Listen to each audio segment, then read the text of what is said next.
This is Richard back at you. Today we got a 92 K Blazer in our shop.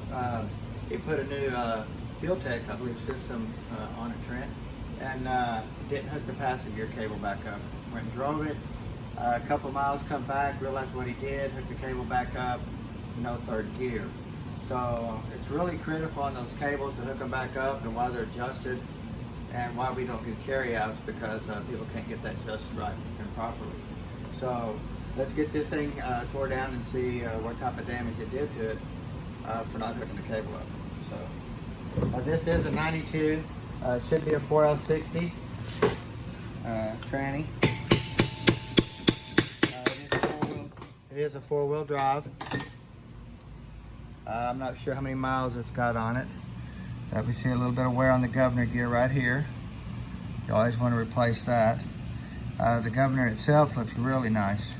I mean, really nice, no scuffing or anything like that. So, but we can put a new gear on here. You can actually see here where it's starting to shake on the... Oh, yep, trying to strip it. Yeah, it'll break it off right there. When these bushings were out in the back of the case right here, it puts a lot of weight down on this gear because it's below the shaft, and that's why you see that marking right there. So once we put new bushings, it'll lift everything back up, and then it'll get the weight off that gear.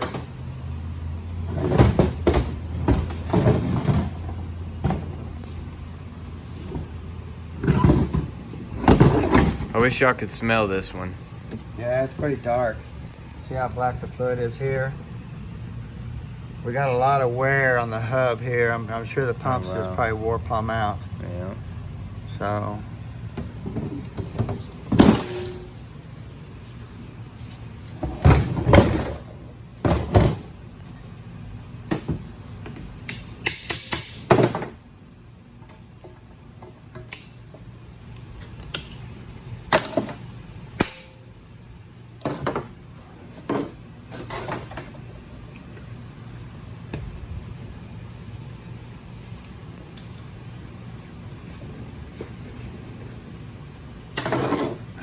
You can get that pulled out and you can take the screwdriver. The 4L60Es and stuff come out real easy. These here are a little tougher.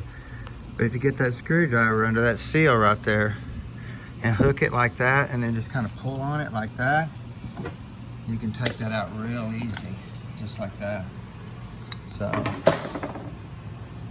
now we probably will be upgrading this to a Corvette Servo because he's going to be a little bit rough on it now. So. If you notice here, this is the first design spring. When they went to the 4L60E, they changed the spring here with a lot more coils. This spring here is wore out. If you watch this pin, the spring tension ain't keeping that pin all the way up against that cover. See? So we always upgrade it to the newer late model spring. Yes, sir. If not, what happens is the weight of the pin can actually drag the band on, and that's what we see in this when this spring gets weak. This pin physically comes out the end and touches the band and pushes the band on a little bit just by the weight of it. So.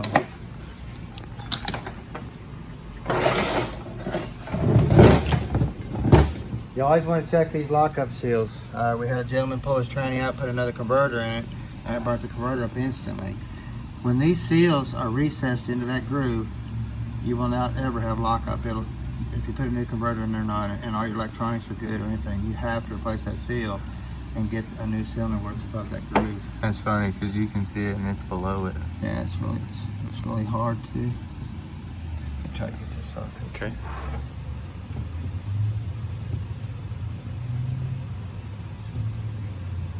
Almost a plastic. Almost can't grab it. Yeah. It's just real brittle.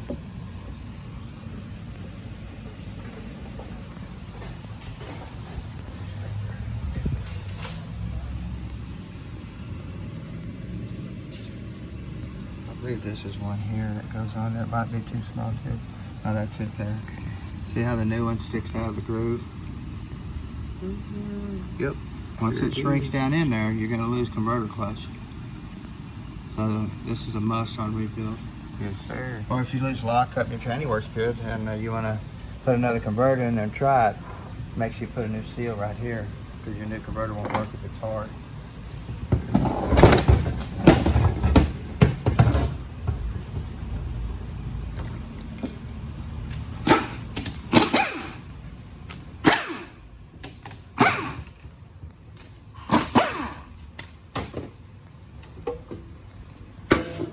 did get our 350 built for our four-wheel drive in our last video.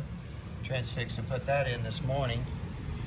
Trent pulled this one out here and got this one out for me to tear down, and then I'll get this one built back, and then Trent will be putting that four-wheel drive in at the same time. So Keep things rolling. Yeah, we keep them rolling. This whole filter is just pretty much done. Oh wow. All that clutch material that he burned up when that cable wasn't hooked, it's all in here. Just really just filled it in. Yeah.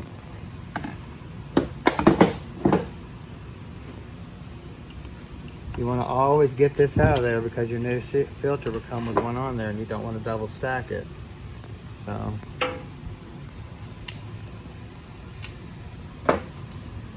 we accumulate a lot of oil during the winter time, or excuse me, during the summertime for our winter. We have a clean burn oil heater, and we burn all of our oil during the winter to keep us warm. So we accumulate probably 10 or 15 55-gallon drums of fluid. Tranny fluid burns really clean. It doesn't put off a lot of soot or anything like that in our heaters. Here's your detent assembly right here that he didn't hook back up at the carburetor. So when you push on the gas, it has to pull that down, and it pushes your TV valve forward. So this thing here does two things. It does TV pressure and raises line pressure. So it doesn't have a vacuum modulator to raise line pressure. It does it both through one valve here. So it's real critical to get this thing hooked up, and that's why they burn up so easy. Now, if this had a vacuum modulator and you left the cable loose, like a 350 or something like that, it wouldn't matter. It wouldn't burn the tranny up because it'd have pressure rise when the modulator vacuum went away. Well, when you take this cable away, you're taking that away from the tranny. So that's why the cable is so critical.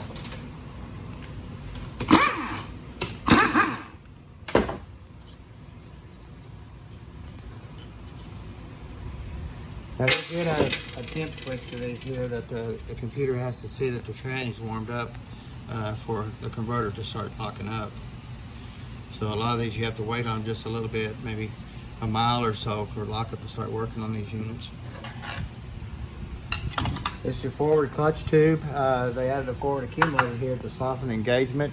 They thought the 700 went into gear a little hard. They added that there.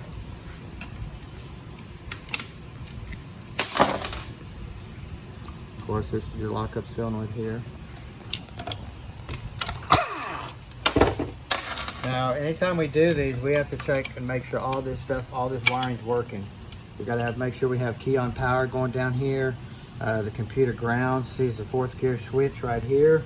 It has to read the temperature on the temperature sensor to make lockup work. So there's a lot to just putting this tranny back in. We noticed that the harness that plugs into the tranny, the wiring's all rotted and stuff like that. The wires are touching. Look like they've actually been melted a little bit. We have to repair all that too. So there's just a little bit extra to do on this unit to get it working, but lockup physically has to work on these.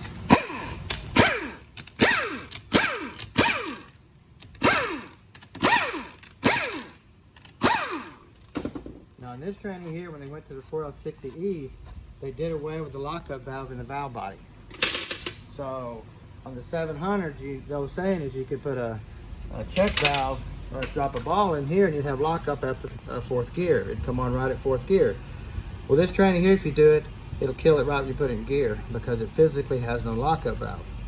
Now the 700, when you did it, it had about a 45 pressure spring in here, so the unit would have to get up to about 45 mile an hour, 50 mile an hour before it'd have enough pressure to move that valve and make the converter lock up when you put that ball in there. So you kind of had a little bit of delay in between your 4th gear shift and your lockup coming on.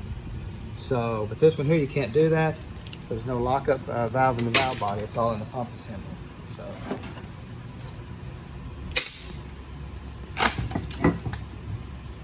Now, some of them did away with it completely, and then some of them put an aluminum plug in there. And we'll see what they did here on this one. So this one here, where the lockup valve would be, there's no valve at all. There's no aluminum sleeve in here or anything like that, so they just totally did away with it. So this one here, if you put a check ball in that solenoid, it'll kill the motor when you put it in gear. So that's a few things different that they did. Now, in my last video I did, we really expressed on this check ball for this third clutch feed. Now you notice here we have a teardrop hole, but no hole here to pressure up with. If you go over here, we have a teardrop hole, we have a feed hole, we have a pressure up hole. Well, this right here was one of the #1 issues that your 3/4 clutch went out. They didn't put a pressure up hole right here. They did it all through this one circuit, and it did not work. So all of our bulletins will tell you, we put about a 90 thousandths hole in here. You can put it's hard to see it with the gasket's gone, but you put the gasket on there, you can see where to drill that hole at. It'll look just like that when you're done. So if that's like that, if you don't drill that hole and you put it all back together, it's going to have a weak third gear, no matter how you look at it. So you can upgrade to a Z-Pack, it's going to help it some, but you're still, if you don't drill that hole there, you're not doing a 100% upgrade like you need to be doing. Drill the hole. Drill the hole.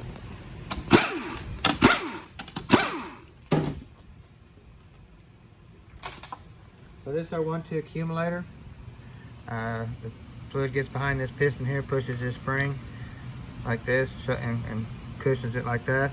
What we do is we like to stack something behind this piston, move it up where the spring's physically flush, where it's not setting down in the board all. It'll actually, if you do that, it'll shorten the shift on the band.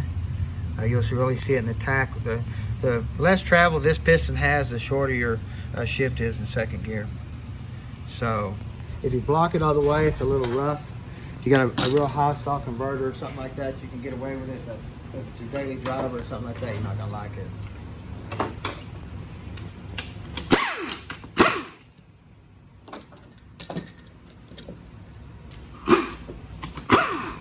Now, we did talk about check ball issues that do not belong in troughs. You know, we have a trough here with a square hole that does not get a check ball in the valve body. You get over here, you have a trough, you have a square hole in the plate. It does not take a check ball in that trough. Now you get over here and you look, you have a check ball in this trough, but you have 2 round holes where the trough and the gasket is, so that takes a check ball. So do not put check balls where these square holes are, where there's not a dual hole. If you do, you're going to cause a problem. So now also on this Ford accumulator, we got into explanations on this thing here too. So the first one I did had the keeper that holds the ball in a video. The second one I did in a video did not have the retainer to hold that ball. So if you cannot leave that ball out, it has to be in there. So you can take it off and lose it real easy on the ones that don't have the retainer. So you can see that ball right there. So you always want to check these pistons and springs and make sure they're not broken here. I'll show you what it looks like.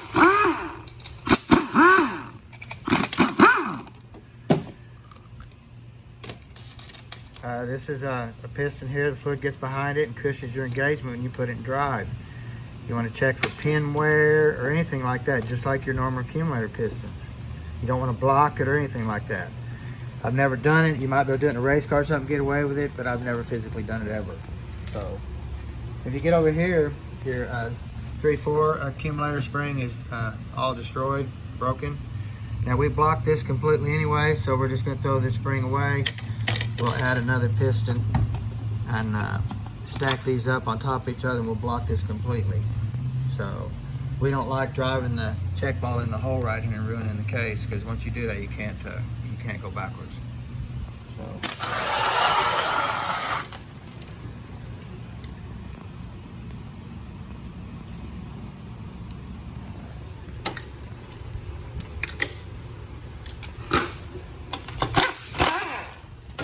a lot of times this bolt, you can't get a socket down in there to get that bolt out, but you can take and pull it sideways and turn the shaft, and you see how it did that?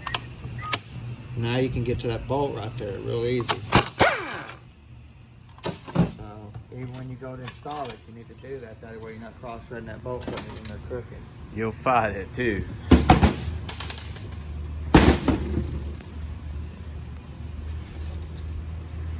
Gotta love check balls. Got a few in this unit.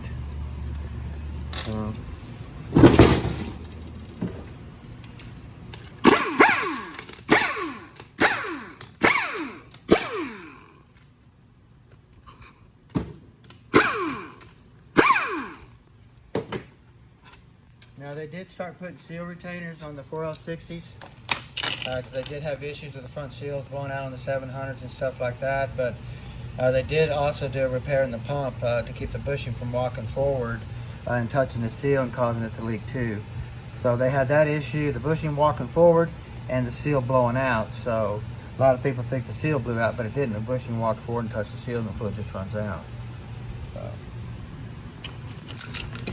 you can just take this off here like this, really simple. That's what it looks like. We always glue our seal in, then we'll glue the retainer back to the seal. That way we have a guarantee it can't come off. Anytime you can make them better, you really want to. And that glue is 3M yellow glue. Yeah, it's 3M yellow glue. You can get it at O'Reilly's, AutoZone, all your hardware stores. Yes, sir. It works really good.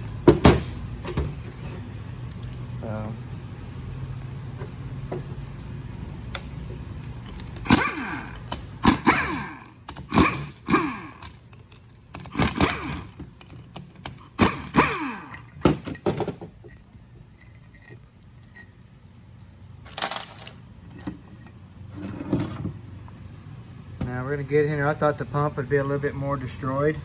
It actually feels really good, just nice. A little staining. No marks or anything like that. That feels really nice. A lot of these come in with a stator almost stripped out. I'm shocked this one ain't that way. It looks really nice. The one I did a couple days ago, we had to put another stator in it because it just was totally stripped. Actually, the 350 that we did yesterday too was, we got his parts right here. You can look at it, Trent. We keep all the customers' parts in a pile so we can show them what they look like. But if you come in and look at the splines on this here, these splines are almost gone. That's that 350 we did in that four-wheel drive K-Blazer that Trent's putting in here in a minute. See? So these trannies are bad about doing it too. What causes it, when the motor's missing all the time, stuff like that. Sometimes engagements if you're not coming to a stop, stuff like that, but mainly if motor's missing. We just see a lot of that. So we will upgrade this to a 13 grain pump assembly. It'll fit right in there, our kits do. This has already got your dual spring here for your slide. Some of the 700s just had a single spring here. If it's got a single, I put a dual in it no matter what. So now we'll get here too. We see a lot of this stuff going on and causing front seal leaks and stuff like that when you get a lot of high miles. Well, if you look at this pump bushing right here, you can see where it's brass from here to here. But if you keep turning, the bushing gets like it's never been used, like it's brand new from here to here. Well, that tells me that the crankshaft in the motor is setting pretty low in the motor, that the motor's got a lot of high miles on it. And when I put my new bushing in here, it could do that again to my new bushing. So we will keep this bushing and show it to the customer, because you can see that real easy right there. Do that like that. Because if this unit comes back leaking out the front again, and we take it out and we have this issue, then there's no way to repair it until the customer has bearings put in the motor and lifts the motor up. Wow. So I'm not sure how many miles this unit's got on it, but you can really see what that looks like. You don't see a lot of that in the E's. MLS motors and stuff like that, you don't see a lot of that, but in this style here, we see that with engine wear. You always want to get in and try to knock this anchor out. That way you can just pull the drum right out. Pull it out just like that. Makes it a lot easier. That way you can just grab the drum assembly and just pull it straight out. Like that. If not, it'll hook on the band right here and destroy it. Now you got to remember, this tranny worked fine. He put a Field Tech system on it. Forgot to hook the cable up, and he drove it. He said maybe 3 or 4 or 5 miles. Come back, took the cable up, and the tranny was destroyed. So you look at this band; it's just totally cooked. I mean, it is fried. The material's falling off the ends of the bands and stuff like that.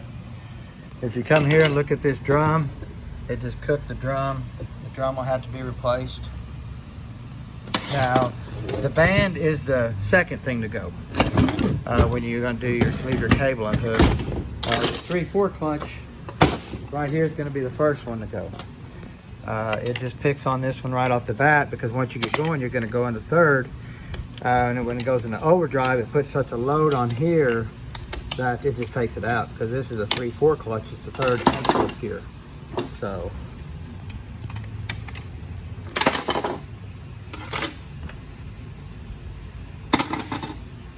you can just see these frictions here are just totally cooked up here. Now it does have the load springs in and stuff. They're a little short. They're no good. Normally the spring sticks about this high out of them. You definitely want to put new ones in there and get the long ones. These are here already bottomed out. They're no good. Now this is a little different. We had a customer I was talking to, not a customer, but somebody on YouTube asking me a question on the 3/4 clutch assembly when they put an alto in there. But I'm not going to be able to explain it in this one right here because it has the wrong pack, but he was working on a 4L60E. So the altos, you got to do a little bit of work to get them in. The Z packs will go right in. They come with every plate, every steel clutch, all the way to top to bottom. So now you got to remember, since this tranny didn't run out of fluid or anything like that, the TV cable has nothing to do with your forward clutch engagement. It has nothing to do with your reverse engagement, unless you put a ton of load on it. Now, if you crowd it like that, yeah, it could burn it up. But if you're just normal driving it, it's not going to affect it. So if you're going to get in here and look, our forward stuff is still going to be good. The TV cable didn't have any effect on that. Forward clutches all still look good. Your engine brake clutch looks good. It's only going to affect your shift clutches, the clutches that come on under a load. So when you put this in gear, it's already on. It's not going to come on under a load like your band or your 3/4 clutch is going to come on. So you can look at this reverse clutch. It'll be the same way. It'll be in good shape. Now, if it run out of fluid or something like that, then you have a different issue. You know, we'd have these clutches burn up in your forward. Let's see, these still look good too. So we keep falling back on that cable. Your sun gear here. You want to make sure your teeth look good on both sides. A lot of people don't look at that. Always replace your bushings in here too. Always replace all your bushings. I had a gentleman call me this morning wanting parts and stuff, and he was telling me all of his bushings are good, even though it had 200,000 miles on it. I'm just kind of going, well, I think you need a bushing kit. And he said, well, I don't know. He said, I think they're still good. I'm going, okay. Also, on the Sprag assembly, we always put a new Sprag assembly in. If it looks good, we put it in anyway. We don't want any comebacks. Now, this one here is a standard GM Sprag assembly. Some of them come out with brass washers. Some of them come out with steel. But they all look the same. They all got that cheap cage. So now when we get one of ours, we'll put in there. It'll look identical on the races, but we're going to put a 10 times better cage that holds all the elements and stuff in the Sprag. It's a dual cage compared to your single. A lot better unit. Upgrades. Yeah. So he also, I asked him if he wanted a new Sprag. He said it wasn't broke. He never broke one. Well, if this Sprag doesn't lock every time, it'll just wipe it out. I mean, they put chatter marks through here. You got to look at really good. The same way through here. Now, if you notice this Sprag here, these spin like this, but sometimes the Sprag will stay stationary in here and spin on this, or it'll stay stationary here or spin on this. Well, if you look at it, this one was staying stationary here. It's got the prints for the grease, never moved, it never slid or anything like that. So that tells me the Sprag was physically turning and locking on this every time. See? It was staying positioned in this unit here. So you still want to look for chatter marks in here and stuff like that, and both on these races here. So Yes, sir. they did make two versions of this too. They made this one that has a dimple in it, and then they made a smooth one too. So you want to look at that. Changing parts is where you get in trouble on all these trannies. So You want to be really careful. Hey, you got it that time. That one's gone. That one's gone. New one's coming to kit, so, and I probably got to hang them in the drawer. First time's a charm. Now this is a washer style. We will upgrade it to the roller bearing style. Here's the hub here. It takes a bearing right here. I have them over there in the bag, a new one. I'll grab and show you. Okay.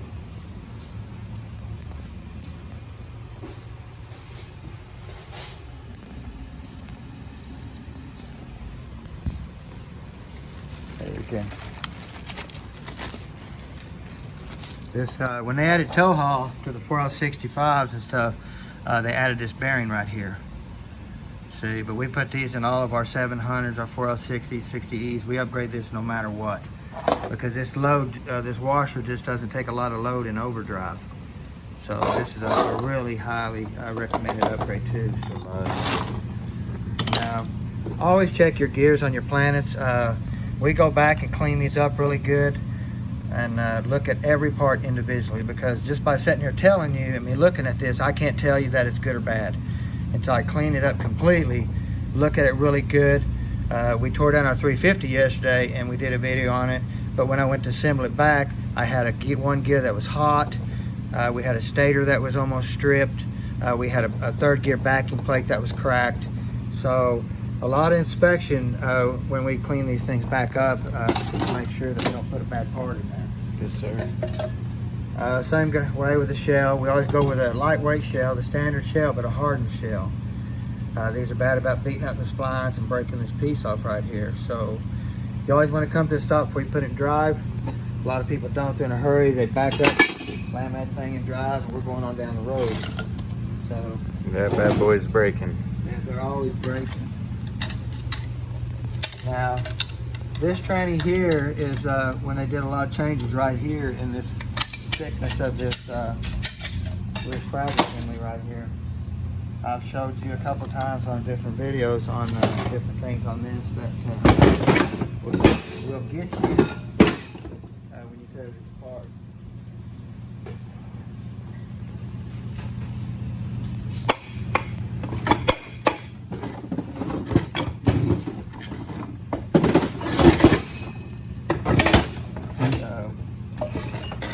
On the 4L60s is when they started adding a wave plate to the back of the low reverse clutch back here. The 700s didn't have it. And this wave plate went on into the 60Es and stuff like that. So they started really messing around with this clutch plate when they did, or clutch back when they did it. So if you get in here, you take this apart and look at this. They didn't introduce this thick plate right here into the 4L60Es, or excuse me, the 4L60s. Okay, and they did put some of them in the E's, and then they got away from it. So you got to be really careful. This thing's about a ton taller. Let me see if I got one here. Okay, if you look at these together, this is a real thin one right here, and this one's a real thick one. They will interchange, but one will cause a problem. Thin, thick. Okay. Now this is a thin Sprag one here, and this is a thick Sprag here, but they did make either way. So you can see the difference in the Sprags. Yes, sir. So if you put this thin one where this thick one goes, this reverse clutch is going to burn up because it's got too much clearance. So you got to be careful. And same thing vice versa. If you put this thick one where the thin one goes, you're going to bring on that clutch without fluid pressure bringing it on. You're going to burn the clutch up. So also in this, when they did some changes, this one bottom plate right here will be thicker than all of them against this wave plate. Now, I don't know if this unit's been built before. We're going to have to do some clutch pack clearance checking because it's not in there. So it's got thin all the way, but that is another one that you can run into that'll bite you. If you put a thin one there, even though you put the thick back here, this clutch pack clearance will be too much. So that's something you got to really watch out for. This is one tranny that'll bite you, because they started doing mid-year stuff and stuff like that, and that's where it'll get you at. You always want to check these for any type of wobble. Any type of wobble. If one of them wobbles, chunk it. This one feels really nice. We don't get them in a lot like that.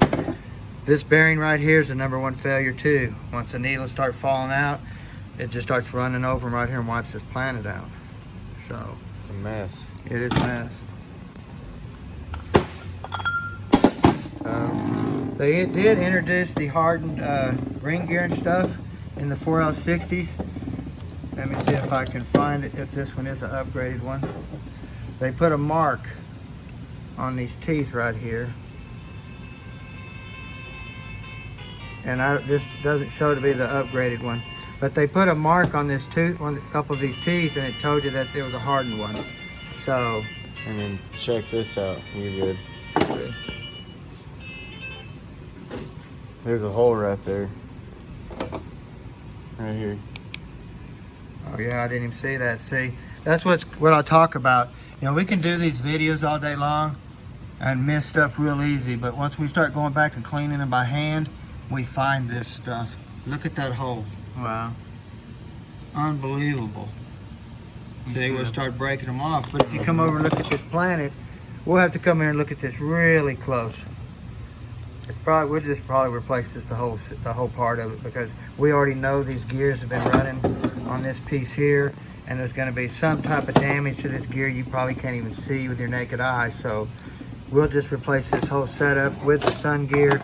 We buy them as kit form, all 3 pieces in a box, and do it that way. But that is.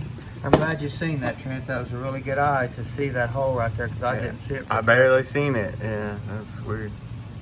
Wow, and how it busted it out that way. Yeah, there's no telling. There's no telling. The cable didn't cause this. This is just standard wear. Being a 4-wheel drive, you never tell. Around here, we have a river here. This thing could have been at the river or anything like that. So there's no telling. But that tells you what a cable will do to a tranny, how it'll burn the bands and the 3/4 clutch and stuff like that up. All he did was put a fuel tech system on the top of the motor for fueling, and left that cable unhooked. So make sure you get that cable hooked on all of them, or not you'll be in trouble. Hey, come by and see us at Precision Transmissions. Y'all have a good day.